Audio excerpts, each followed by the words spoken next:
March 23, 2019, Saturday of the second week of Lent. A reading from the book of the prophet Micah.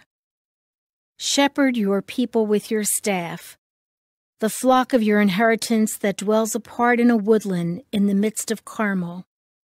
Let them feed in Bashan and Gilead as in the days of old.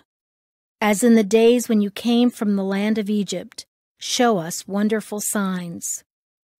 Who is there like you, the God who removes guilt and pardons sin for the remnant of his inheritance, who does not persist in anger forever, but delights rather in clemency, and will again have compassion on us, treading underfoot our guilt.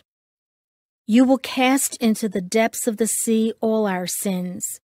You will show faithfulness to Jacob and grace to Abraham, as you have sworn to our fathers from days of old. The word of the Lord. The response is, "The Lord is kind and merciful. Bless the Lord, O my soul, and all my being, bless his holy name. Bless the Lord, O my soul, and forget not all his benefits. The Lord is kind and merciful. He pardons all your iniquities. He heals all your ills. He redeems your life from destruction. He crowns you with kindness and compassion. The Lord is kind and merciful.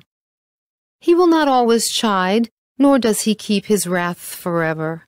Not according to our sins does he deal with us, nor does he requite us according to our crimes. The Lord is kind and merciful. For as the heavens are high above the earth, so surpassing is his kindness toward those who fear him. As far as the east is from the west, so far has he put our transgressions from us. The Lord is kind and merciful.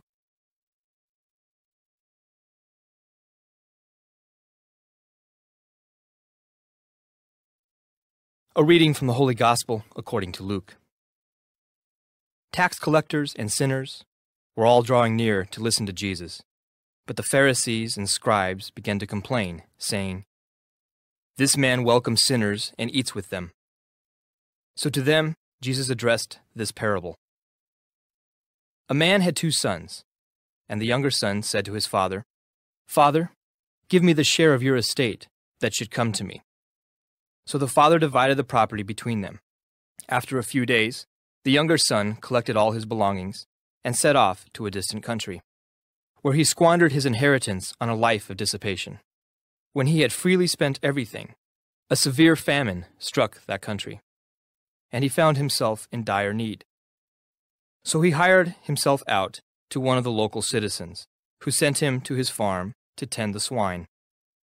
And he longed to eat his fill of the pods on which the swine fed, but nobody gave him any.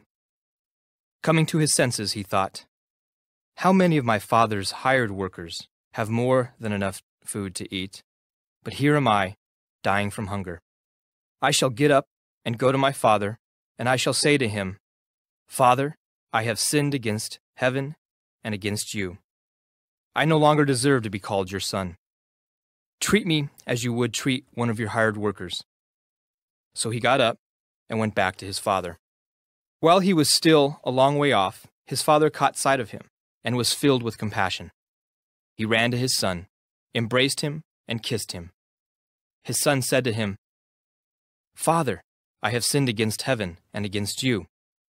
I no longer deserve to be called your son.' But his father ordered his servants, 'Quickly, bring the finest robe and put it on him. Put a ring on his finger and sandals on his feet.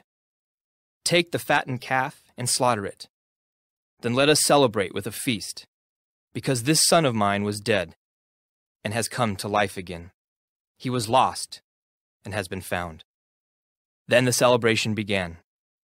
Now the older son had been out in the field, and, on his way back, as he neared the house, he heard the sound of music and dancing. He called one of the servants and asked what this might mean.